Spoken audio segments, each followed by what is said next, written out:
بسم اللہ الرحمن الرحیم۔ ایک شخص نے کہا کہ فلاں شخص مرنے والے کی کنویں کی تمنا تھی، اب وہ بن گیا، تو کیا اس کو اس کا پتہ چل گیا ہوگا؟ فرمایا کہ بعض احادیث سے یہ معلوم ہوتا ہے کہ موتا کو یعنی مرنے والوں کو اپنے عزیز کے نیک اور بد کا تو پتہ چلتا ہے، اس سے زیادہ ثابت نہیں، اور روح تو وہاں ایسے کام میں مستغرق ہے کہ اسے ان خرافات کی کیا پرواہ ہے۔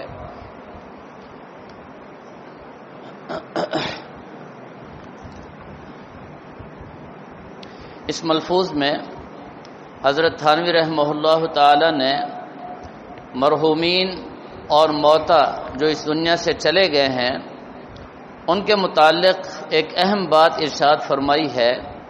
فرمایا کہ ان کو اپنے عزیز و اقارب کے نیک اور بد ہونے کا پتہ چلتا ہے۔ احادیث سے یہ ثابت ہے، یہ ثابت نہیں ہے کہ دنیا میں جو چیزیں اس کو پسند تھیں ان کا کیا ہوا کیا نہیں ہوا، اور فرمایا کہ روح وہاں چلی گئی اور وہ ان خرافات میں اس کی کہاں توجہ، وہ تو پتہ نہیں کن چیزوں میں مستغرق ہے۔ تو بہرحال مرحومین کو اپنے عزیز و اقارب کے اچھے اور برے ہونے کا پتہ چلتا ہے، اور یہ بھی حدیث سے ثابت ہے کہ میت دعائیں کرتی ہے اپنے اعزہ اور اقربا کے لیے، اور اللہ تعالی سے یہ کہتی ہے کہ میرا فلاں رشتہ دار اس وقت تک اس جہان میں یعنی عالم برزخ میں نہ آئے جب تک وہ توبہ نہ کر لے۔ یہ دعائیں بھی ثابت ہیں۔ تو مرنے والے کا اور پیچھے رہنے والے کا بڑا عجیب تعلق ہے، اور یہاں والوں کو کیا کہا کہ ان کے لیے دعائیں مغفرت کرو، ان کے لیے ایصال ثواب کرو، اور ان کو بتاؤ کہ ہم تمہارے لیے کچھ کر رہے ہیں۔ یہ حدیث سے ثابت ہے۔ تو گویا کہ تعلق باقی ہے، تعلق ختم نہیں ہوا۔ اور فرمایا کہ جب اعزہ اقربا وہاں قبرستان جاتے ہیں تو میت کو پتہ چلتا ہے، یہ سلام کرتے ہیں، وہ جواب دیتی ہے۔ اور ایک حدیث پاک میں تو آتا ہے خافق نعلیک، فرمایا جوتوں کی کھسکساہٹ کی آواز بھی میت اور مردے سنتے ہیں۔ اس حد تک ثابت ہے حدیث سے۔ تو معلوم ہوا جو اس دنیا سے چلا گیا وہ کلیتاً اس جہان سے ختم نہیں ہو گیا۔ ایسا نہیں ہے کہ اس کا تعلق اب کسی قسم کا باقی نہ رہا ہو، اس کا تعلق باقی ہے، اب قبرستان جانے کا مسنون طریقہ کیا ہے؟ اس سے پہلے یہ بات ذہن نشین فرما لیجئے، حدیث شریف میں 15 شعبان کی رات، رمضان المبارک شعبان المعظم کے مہینے میں 15 شعبان کی جو رات ہے، اس رات قبرستان جانا ثابت ہے۔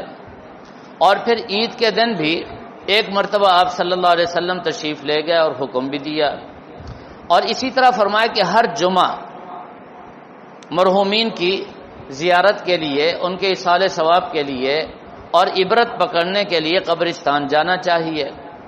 یہ تو ہے مسنون عمل، مسنون اوقات۔ لیکن ہمارے ہاں عجیب بدعات اور خرافات ہو گئی ہیں۔ محرم کا مہینہ ہے، سمجھتے ہیں کہ محرم میں قبرستان جانا بہت ضروری ہے۔ وہ لوگ جو سال بھر نہیں جاتے لیکن محرم کے مہینے میں جانے کو فرض اور واجب کا درجہ دے دیتے ہیں، حالانکہ جائز نہیں ہے۔ یاد رکھیں، محرم میں جانا جائز نہیں ہے۔ ویسے بھی اگر جانا ہو تو نہیں جانا چاہیے محرم میں، آگے پیچھے جائیں، کیونکہ اس میں تشبہ بھی ہے اور پھر ایک خاص طبقے کا رواج بھی ہے، حدیث سے ثابت نہیں ہے اور مسلمانوں کا تعامل نہیں ہے۔ اس وجہ سے اس سے بچنا ضروری ہے، کسی کو بھی نہیں جانا چاہیے۔ سال بھر قبرستان جانا چاہیے اور قبر کی حفاظت اور اس کی نگرانی کرتے رہنا چاہیے۔ اگر قبر کچھ کمزور ہو گئی ہے تو اس کی مرمت کر لینی چاہیے۔ سال بھر تو پوچھتے نہیں، اور محرم میں پتہ نہیں ایسا جوش آ جاتا ہے، اگر قبر بہت اچھی حالت میں بھی ہو تب بھی اسراف کرتے ہوئے جا کر اس کی لپائی کرتے ہیں۔ یہ ثابت نہیں ہے، اس سے بچنا انتہائی ضروری ہے۔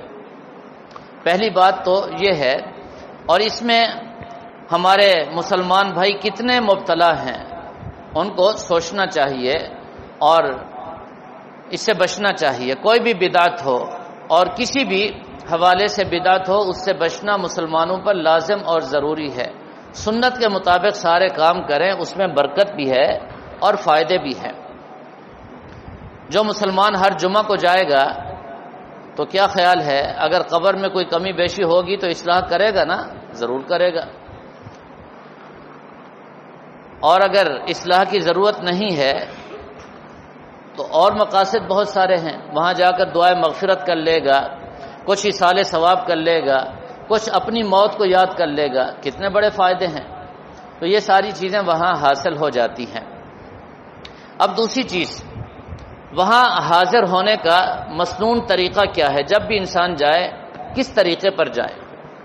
توجہ چاہیے، جب قبرستان آپ داخل ہوں تو پہلی قبر جب آئے تو السلام علیکم یا اہل القبور انا انشاء اللہ بکم لاحقون یغفر اللہ لنا ولکم، یہ دعا حدیث سے ثابت ہے۔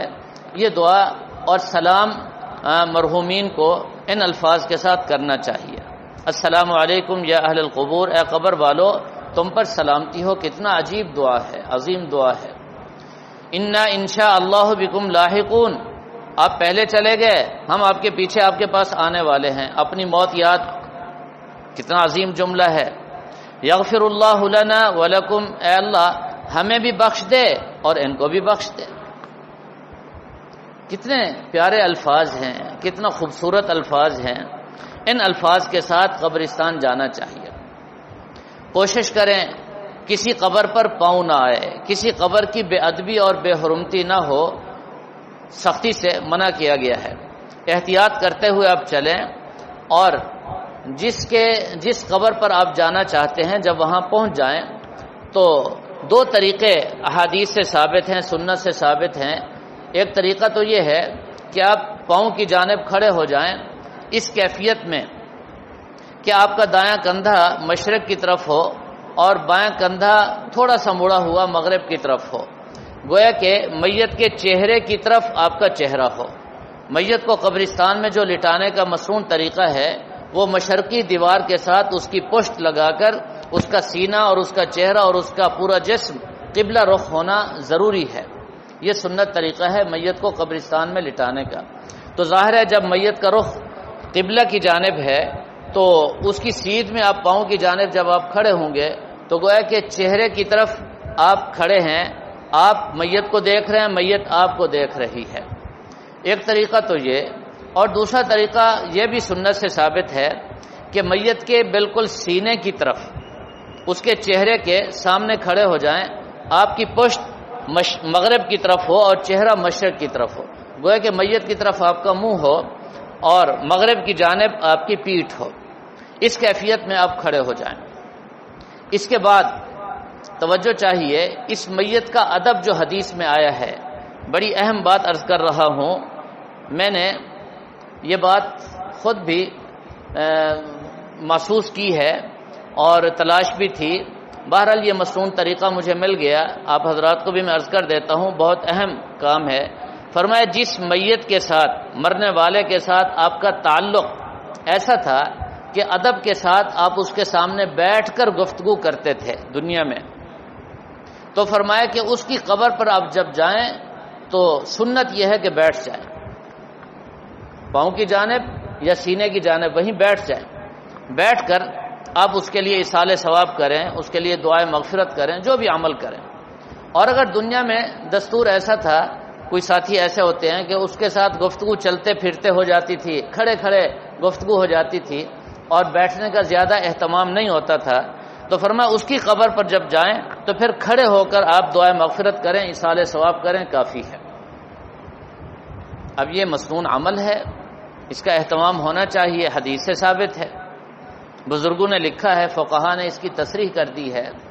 تو جس میت مثلا ماں باپ ہیں تو ادب کے ساتھ اولاد جاتی ہے، ان کے سامنے بیٹھتی ہے، باادب ہو کر ان سے گفتگو ہوتی ہے، بات چیت ہوتی ہے، تو فرمایا ان کی قبر پر جب جائیں تو وہاں جا کر بیٹھ جائیں، بڑے وقار کے ساتھ بیٹھ کر آپ ان سے بات کریں اور ان کے لیے تلاوت کریں، ان کے لیے دعائے مغفرت کریں، جو بھی عمل ہو بیٹھ کر ہونا چاہیے۔ بھائی ہیں، برابر کے لوگ ہیں تو کھڑے کھڑے بھی بات ہو جاتی ہے، ادب اتنا نہیں ہوتا بھائیوں کا آپس میں جو ہوتا ہے، تو ان کے لیے آپ کھڑے کھڑے بھی ایصال ثواب کر سکتے ہیں، کوئی حرج نہیں۔ تو یہ مسنون طریقہ ہو گیا۔ اس کے بعد ایصال ثواب کے لیے میں نے گزشتہ جمعہ کچھ باتیں آپ حضرات کو اصلاحی مجلس میں عرض کی تھی، یاد ہوں گی آپ کو۔ ایصال ثواب کے لیے جو مروجہ کل خوانیاں اور قرآن خوانیاں ہیں، یہ تو نری بدعات ہیں، ان سے بچنا ضروری ہے۔ اس میں شرکت بھی جائز نہیں ہے، قطعی طور پر شرکت جائز نہیں، اس میں بہت ساری خرابیاں ہیں۔ 2-3 خرابیاں میں پچھلے جمعہ عرض کر چکا ہوں، 2-3 خرابیاں اب میں عرض کر دیتا ہوں، سمجھ لیجئے ان کو۔ اس میں ایک خرابی تو یہ ہے کہ اجتماعی طور پر جو قرآن پاک پڑھا جاتا ہے اس میں 2 قسم کے مفاسد ہوتے ہیں۔ ایک تو یہ کہ قرآن پاک کے 14 سجدے ہیں، وہاں کرنے کا نہ موقع ہوتا ہے نہ کیا جاتا ہے، اور بعض دفعہ ایسا ہوتا ہے کہ وہاں پڑھ کر لوگ چلے جاتے ہیں، بعد میں بھی سجدہ تلاوت نہیں کرتے۔ یہاں آ کر قرآن پڑھنا زیادہ سے زیادہ نفل، اور یہ سجدے کرنا واجب، اور ایک نفل کام اس کی وجہ سے واجب کا ترک، یہ تو وبال ہے، فقہاء نے لکھا ہے جائز نہیں ہے۔ بعض حضرات کچھ عرصہ پہلے جو سیدھے سادے مسلمان ہوتے تھے وہ یہ کہہ دیتے تھے کہ ہم ختم کروا دیتے ہیں اجتماعی طور پر، سارے پڑھ کے چلے جاتے ہیں، گھر کے کسی ایک آدمی کی ڈیوٹی لگا دی جاتی ہے، وہ پھر 14 سجدے کر لیتا ہے تاکہ اعتراض باقی نہ رہے۔ تو یہ غلط ہے، جس نے تلاوت کی اسی پر واجب ہے، وہی سجدہ تلاوت کرے، کسی اور کے کرنے سے ادا نہیں ہوگا۔ یہ تو ایسے ہو گیا جیسے کوئی کسی کو کہہ دے میری فرض نماز پڑھ لو، ادا نہیں ہوگی۔ کوئی کہے جی میری طرف سے روزہ رکھ لو، ادا نہیں ہوگا۔ کوئی کسی کی طرف سے عمل نہیں کر سکتا، یاد رکھیں۔ اور یہ بات بھی یاد رکھیں، فرائض جو انسان ادا کرتا ہے، فرض نماز ہے، فرض روزہ ہے، فرض حج ہے، اس کا ایصال بھی نہیں کر سکتا، اس کا ثواب بھی کسی کو نہیں پہنچا سکتا، وہ اپنی ذات کے لیے۔ ایصال اور دوسروں کو ثواب پہنچانا وہ صرف اور صرف نوافل اور مستحبات میں ہے، فرائض اور واجبات میں نہیں ہے، یاد رکھیں۔ تو کیسی عجیب بات ہو گئی۔ کچھ عرصہ پہلے حکیم الامت حضرت تھانوی رحمہ اللہ تعالی نے ایک قصہ اور ایک حکایت لکھ دی، اس پر بڑی عجیب حکایت ہے۔ فرمایا کہ کچھ پیر لوگ ایسے ہوتے تھے جو قوم کو بہت زیادہ گمراہ کرتے تھے، اور ان کی وجہ سے امت کا نقصان بھی بہت بڑا ہوا، بہت بڑا نقصان ہوا امت کا۔ فرمایا ایسے ہی ایک پیر صاحب تھے، وہ اپنے مریدین کی بستی میں آئے، اور مریدین میں سے کسی نے پوچھا حضرت بہت کمزور ہو رہے ہیں، دبلے پتلے ہو رہے ہیں، خیر تو ہے؟ فرمانے لگے میں کیا بتاؤں آپ کو، آپ سارے میرے ہاتھ پر بیعت ہو گئے، تو اب سب کی نماز بھی مجھے پڑھنا پڑتی ہے، سب کے روزے بھی مجھے رکھنا پڑتے ہیں، تو ظاہر ہے کمزوری تو آنی ہے۔ اور تھوڑی دیر کے بعد حکیم الامت حضرت تھانوی رحمہ اللہ تعالیٰ کے الفاظ ہیں، فرمایا اس نے بڑے زور سے آہ کھینچی، ہائے کیا ہوا جی؟ سارے متوجہ ہو گئے۔ فرمایا کہ آپ میرے ہاتھ پر بیعت ہو گئے، میں نے سب کو جنت تک بھی تو پہنچانا ہے نا، تو مجھے یہ تو خیر ہو رہا ہے، اس کی فکر زیادہ ہے کہ وہاں قیامت کے دن پل صراط ہوگی جو تلوار سے زیادہ تیز اور بال سے زیادہ باریک ہوگی، آپ سب کی طرف سے مجھے وہاں سے چل کر گزر کر آپ کو جنت تک پہنچانا ہے۔ مریدین خوش ہو گئے، جی واہ جی واہ، جنت تک پہنچائیں گے پیر صاحب۔ تو ایک مرید صاحب کو وجد آ گیا، وجد میں آ کر وہ کہنے لگے پیر صاحب آپ ہمارے لیے اتنا کرتے ہیں، تو میری چاولوں کی فصل بالکل تیار ہے، وہ ساری فصل اور وہ سارا رقبہ میں نے آپ کو ہدیہ کیا، آپ ہمارے لیے اتنا گھلتے ہیں، اتنا پریشان ہوتے ہیں، اور کل قیامت کے دن بھی آپ نے پل صراط سے گزر کر ہمیں جنت تک پہنچانا ہے۔ تو پیر صاحب نے سوچا کہ یہ مرید ہے، آج تو جوش میں کہہ دیا اس نے، تو ممکن ہے کل یہ بگڑ جائے اور نیت اس کی خراب ہو جائے، تو اس کو فوراً کہا پیر صاحب نے، فرمانے لگے بھئی دیکھو جب تک قبضہ نہ ہو ہبہ تام نہیں ہوتا، آپ مجھے دکھاؤ اور اس کے حدود اربع بتاؤ کہاں سے کہاں تک، اور میرے نام کرو۔ مرید صاحب نے کہا کوئی حرج نہیں، وہ تو وجد میں آئے بیٹھے تھے خوشی میں، چلو جی چلو۔ وہ پیر صاحب کو لے کر کے چلے تو آپ حضرات جانتے ہیں حضرت تھانوی رحمہ اللہ تعالیٰ نے لکھا ہے چاول کی فصل میں پانی بہت زیادہ لگتا ہے، پانی زیادہ ہوتا ہے، تو جو پگ ڈنڈی تھی وہاں سے گزرنے کا جو راستہ تھا بظاہر تو ٹھیک تھا، لیکن اس کے دونوں کنارے پانی سے بھرے ہوئے تھے، گیلا پن تھا، پھسلن اس کے اندر ہوئی ہوئی تھی، تو 2-3 مرتبہ پیر صاحب پھسلے لیکن اپنے آپ کو بچا لیا۔ چلتے چلتے آخر میں ایک جگہ جا کر ایسے پھسلے کہ دھڑام سے پانی کے اندر، تو مرید صاحب آگے بڑھے اور زور سے اس کو لات ماری، فرمایا کہ اس پگ ڈنڈی پر تو چل نہیں سکتا اور تو کہتا ہے پل صراط پر میں نے چل کر تمہیں گزارنا ہے۔ تو خوب پٹائی بھی لگائی اور اس کو نکال دیا، بھگا دیا۔ تو ایسے پیر حضرات بھی ہوتے ہیں، تو خیر سمجھانا یہ مقصود ہے، وَلَا تَزِرُ وَازِرَةٌ وِزْرَ أُخْرَى وَأَن لَيْسَ لِلْإِنسَانِ إِلَّا مَا سَعَى۔ ہر انسان کا اپنا ایمان ہے، اپنے فرائض اور اپنے اعمال ہیں، کسی کی طرف سے کوئی عمل نہیں ہوتا۔ میں کسی کی فرض نماز ادا کروں نہیں، میں کسی کی طرف سے روزہ رکھ لوں ایسا نہیں ہے جی، نوافل میں تو اجازت ہے، فرائض میں نہیں ہے۔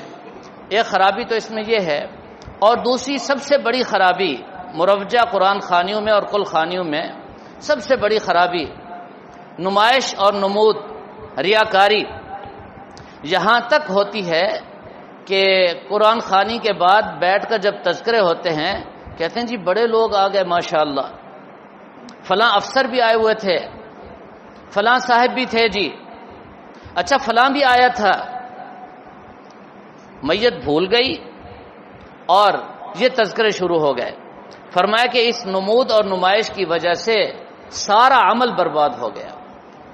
ریاکاری کا جذبہ تھوڑا سا پیدا ہوا، حدیث شریف میں آتا ہے، فرمایا جس طرح آگ لکڑی کو کھا جاتی ہے، ختم کر دیتی، آگ خشک لکڑی ہو اور اس کو آگ لگ جائے تو لکڑی بچتی ہے؟ بالکل بھی نہیں بچتی۔ فرمایا ریاکاری جب آتی ہے کسی عمل میں، نام و نمود نمائش کا جذبہ جب آتا ہے، فرمایا سارا عمل برباد ہو جاتا ہے، ایسے برباد ہو جاتا ہے جیسے آگ لکڑی کو کھا کر برباد کر دیتی ہے۔ فرمایا ایسے اس کا عمل برباد ہو گیا۔ اس لیے اصالِ ثواب کی 3 شرطیں جو میں نے گزشتہ جمعہ عرض کی تھیں ان کو ذہن نشین فرما لیں۔ آپ تھوڑا سا پڑھیں، اخلاص کے ساتھ پڑھیں، وہ پورا سپارہ اور پورا قرآن پاک پڑھنے سے بہت زیادہ بہتر ہے۔ ایک آیت پڑھ لیں، خلوص کے ساتھ پڑھیں، اس میں ریاکاری نہ ہو، نام و نمود نہ ہو، نمائش نہ ہو، وہ آپ کے لیے اور آپ کے مرحوم میت مردے کے لیے بہت زیادہ مفید، بہت زیادہ کارآمد۔ اس لیے جو ہمارے ہاں مروجہ قل خوانیاں اور قرآن خوانیاں ہوتی ہیں ان میں یہ ساری چیزیں پائی جاتی ہیں۔ اتنی دیگیں ہو گئیں جی، سناتے ہیں جی ہم نے 40 دیگیں چڑھائیں جی، ہمارے والد صاحب کی جو قرآن خوانی ہوئی آپ کو کیا بتائیں جی، اس میں کیا کیا تھا، سال ہر سال تک اس کے تذکرے کر کر کے وہ عمل سارا کا سارا برباد کرتے رہتے ہیں۔ اب اصالِ ثواب کیسے اور کیا کرنا چاہیے، یاد رکھیں سب سے بہترین اصالِ ثواب وہ ہے جو آپ انفرادی طور پر کریں، اور پھر 1 آیت 2 آیت 1 سورت 2 سورت پڑھ کر اب اس کا ثواب مرحومین کو پہنچا دیں۔ نمبر 1، 2-4 روپے اللہ کے راستے میں صدقہ دے دیں، یہ بھی اصالِ ثواب ہے۔ کوئی خاص ترتیب اور کسی چیز کی ضرورت نہیں، 1 روپیہ 2 روپیہ آپ دے دیں اللہ کی رضا کے لیے، یہ لاکھوں روپے خرچ کرنے سے زیادہ قیمتی ہے، بشرطے کہ خلوص کے ساتھ اللہ کی رضا کے لیے ہو۔ آپ کے مرحوم مردے کو اس سے بہت زیادہ اجر بھی ملے گا، فائدہ بھی پہنچے گا۔ اور یاد رکھیں یہ جو آپ حضرات اصالِ ثواب کرتے ہیں اور دعائے مغفرت کرتے ہیں، اس سے مردے کی نیکیاں بڑھتی ہیں، گناہ گھٹتے ہیں، یہاں تک کہ اگر کثرت سے یہ عمل کیا جائے اور تسلسل کے ساتھ کیا جائے تو بڑے سے بڑا گناہ گار مسلمان، فرمایا اللہ تعالیٰ اس کی ان اصالِ ثواب اور ان دعاؤں کی وجہ سے مغفرت فرما دیتے ہیں۔ اس لیے آپ حضرات اس پہلو کو بھی ضرور سوچیں کہ اپنی اولادوں کو، اپنے خاندان والوں کو کہاں کہاں لگا کے جا رہے ہیں۔ کیا آپ کے مرنے کے بعد وہ آپ کی قبر پر آ کر فاتحہ بھی پڑھیں گے، آپ کے لیے دعاؤں کا اہتمام بھی کریں گے، آپ کے لیے نوافل اور تسبیحات کا اہتمام بھی ہوگا؟ یہ بات بھی ضرور سوچیے، ہم نے اپنی اولاد کو کہاں لگا دیا، ان کو نماز جنازے کا بھی خیال نہیں، فرض نماز پڑھنے کا اہتمام نہیں، تو مرنے کے بعد کیا کریں گے؟ یہ کتنا اہم اور بنیادی چیز ہے، مرنے کے بعد پچھلوں کا ایصال ثواب اور دعائے مغفرت، فرمایا اس سے مرحوم کی نیکیوں میں بے بہا اضافہ ہوتا ہے اور گناہ مٹتے ہیں، یہاں تک کہ بخشش ہو جاتی ہے۔ کتنا بڑا فائدہ ہے۔ اب اس کے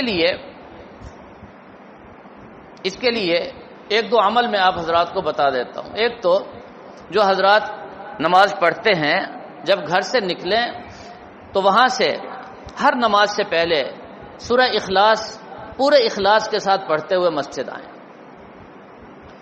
اور پھر یہاں سے واپس گھر جاتے ہوئے سورہ اخلاص پڑھتے ہوئے جائیں، اور کوشش کریں آتے ہوئے 20 مرتبہ پڑھ لیں، جاتے ہوئے بھی 20 مرتبہ پڑھ لیں، تو ایک نماز میں 40 مرتبہ ہو گئی نا سورہ اخلاص، اور 5 نمازوں میں 200 مرتبہ 200 مرتبہ آپ سورہ اخلاص روزانہ اپنے مرحومین کو پہنچائیں۔ ہر 3 مرتبہ پر پورے قرآن پاک کے ختم کا ثواب، اور ہر 10 مرتبہ پر ایک جنت میں محل اللہ تعالیٰ عطا فرما دیتے ہیں۔ اب اندازہ فرما لیں، اچھا یہ مشکل نہیں ہے، بالکل آسان ہے، ضروری نہیں ہے 20 کریں، آپ 10 کر لیں، جتنا ہونا چاہیے، اس کو مستقل اپنا معمول اور وظیفہ بنا لیں، بڑا آسان۔ خواتین گھروں میں بیٹھتی ہیں، نماز شروع کرنے سے پہلے 20 مرتبہ پڑھ لیں، نماز پڑھنے کے بعد پھر 20 مرتبہ پڑھ لیں۔ اپنے ماں باپ کا اتنا حق تو ہے، انہیں پالا، خدمت کی، پتہ نہیں کہاں سے کہاں تک پہنچایا، یہ سارے اعمال ان کے، ظاہر ہے ان کا حق ہے، یہ عمل ضرور ہونا چاہیے، نمبر 1۔ نمبر 2، 70,000 مرتبہ کلمہ شریف ضرور پڑھنا چاہیے اپنے مرحومین کے لیے، حدیث سے ثابت ہے، اور یہ حدیث صحیح بھی ہے، اور اس پر محدثین کا تجربہ بھی ہے۔ جس مرحوم کے لیے 70,000 مرتبہ کلمہ شریف پڑھ کر اس کو ایصال کر دیا جائے، وہ جتنا بھی گناہگار مسلمان ہو اللہ تعالیٰ اس کی مغفرت فرما دیتے۔ اپنے لیے آپ پڑھ لیں، اپنے لیے پڑھ لیں زندگی میں، بعد میں اگر کوئی پڑھنے والا نہ ہو تو کم از کم 70,000 مرتبہ اپنے لیے، اپنے ماں باپ کے لیے پڑھنے کا اہتمام ہونا چاہیے۔ اللہ تعالیٰ توفیق عطا فرمائے۔ اسی طرح ایک چھوٹا سا جملہ ہے، چھوٹا سا جملہ، وہ بھی یاد فرما لیں، صحیح حدیث سے ثابت ہے، لا الہ الا اللہ وحدہ لا شریک لہ احدا صمدا لم یلد ولم یولد ولم یکن لہ کفوا احد۔ اب اس میں احدا صمدا، بس یہ 2 لفظ ہیں نئے، احدا صمدا، باقی تو سب کو یاد ہے، لا الہ الا اللہ وحدہ لا شریک لہ احدا صمدا، آگے پھر معلوم ہے لم یلد ولم یولد ولم یکن لہ کفوا احد۔ فرمایا ایک مرتبہ پڑھنے پر اللہ تعالیٰ 20,000 نیکیاں عطا فرماتے ہیں، ایک مرتبہ جو پڑھے 20,000 نیکیاں، اور 5 مرتبہ پڑھ لیں تو 1 کروڑ 1 لاکھ نیکیاں، 20,000 نیکیاں ایک مرتبہ، اور 5 مرتبہ پڑھنے پر 1 لاکھ نیکیاں اللہ تعالیٰ عطا فرما دیتے ہیں۔ وہ دے دیں اپنے ماں باپ کو، اپنے اعزاء اقربا کو، تمام مرحومین کو، کتنا آسان اور سستا سودا ہے، 1 منٹ بھی نہیں لگتا 5 مرتبہ پڑھنے پر، لا الہ الا اللہ وحدہ لا شریک لہ احدا صمدا لم یلد ولم یولد ولم یکن لہ کفوا احد۔ اب آخری بات اس حوالے سے، تاکہ بات مکمل ہو جائے، کوئی جز رہ نہ جائے، اس کے بارے میں فقہاء اور محدثین کی 2 جماعتیں ہو گئیں۔ ایک جماعت کا جو اکثر حضرات ہیں وہ تو یہ کہتے ہیں کہ جب آدمی کوئی بھی نیک عمل کر کے ایصال ثواب کرتا ہے تو اس کے اپنے ثواب میں کمی نہیں ہوتی، جن جن کو دیا ان سب کو پورا اس کا اجر مل گیا۔ مثلا لا الہ الا اللہ وحدہ لا شریک لہ احدا صمدا لم یلد ولم یولد ولم یکن لہ کفوا احد پڑھ لیا تو 20,000 نیکیاں مجھے بھی مل گئیں، میں نے اپنے ماں باپ اور پوری امت کا حوالہ دے، ساری امت کو، امت کے ایک ایک فرد کو 20,000 نیکیاں مل گئیں۔ تو پھر بخل کیوں؟ بعض حضرات فرماتے ہیں نہیں، بعض حضرات کی رائے یہ ہے کہ نہیں، ایسا نہیں ہے، اگر 20,000 نیکیاں ہیں، 4 آدمیوں کو ایصال کیا تو 5,000 ملے گا، سب کو 20,000 نہیں ملے گا۔ یہ بھی محدثین کی ایک جماعت کی رائے ہے. ٹھیک، اپنی نیکی تو ختم نہیں ہوئی، 20,000 نیکیاں اپنی تو ہیں جی، جن کو دی ہیں ان کو پوری پوری ملیں گی یا تقسیم ہوگی؟ تو بعض حضرات فرماتے ہیں تقسیم ہوگی. ٹھیک ہے جی. اس لیے یہ محدثین جو ہے، محدثین کی یہ بڑی جماعت ہے، یہ بھی بڑے حضرات ہیں، ان کے پاس بھی دلائل ہیں قرآن و حدیث سے. تو ان حضرات کی رائے کے مطابق حضرات فرماتے ہیں کہ مثلا 5 مرتبہ آپ پڑھ کے ساری امت کو ایصال کر دیں، اور 5 مرتبہ پڑھ کر اپنے مخصوص حضرات، اپنی ماں ہے، اپنے باپ ہیں، خاص جو ان کو ایصال کر دیں. ٹھیک ہے جی، تاکہ تقسیم ہو کر تھوڑا سا حصہ نہ ملے ہمارے ماں باپ کو، ان کو بھی پورا مل جائے جو مخصوص حضرات، باقی سب کے لیے بھی ہو جائے عمومی طور پر. تو بہرحال ایصال ثواب کا اہتمام معمول ہونا چاہیے، روز کی بنیاد پر ہونا چاہیے، دعائے مغفرت کا اہتمام ہونا چاہیے، اور کچھ بھی نہ کریں. جب بھی اللہ تعالیٰ موقع عطا فرمائے، ہاتھ اٹھا کر اتنا تو کہہ دیں، اے اللہ اپنی رحمت سے میرے ماں باپ کی مغفرت فرما دے، اے اللہ اپنی رحمت سے مجھے بخش دے، میرے خاندان کو بخش دے، اے اللہ ساری امت کو بخش دے. کوئی مشکل نہیں ہے، کچھ بھی نہ کریں آپ، کم از کم اتنا تو روز اور ہر دعا میں ہونا چاہیے. اور اس کے ساتھ آخری بات اس حوالے سے یہ بھی ذہن نشین فرما لیجئے، آخری گزارش اس حوالے سے، جب آپ ایصال ثواب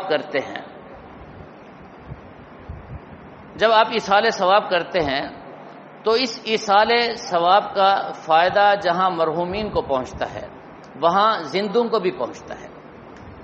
آپ اپنے زندہ والدین کے لیے بھی ایصال کر سکتے ہیں، کوئی حرج نہیں.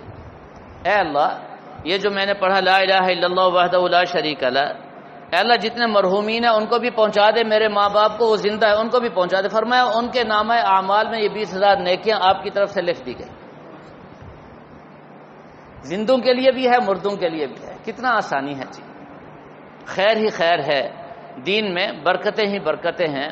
اللہ تعالی ہم سب کو سمجھنے اور عمل کرنے کی توفیق عطا فرمائے.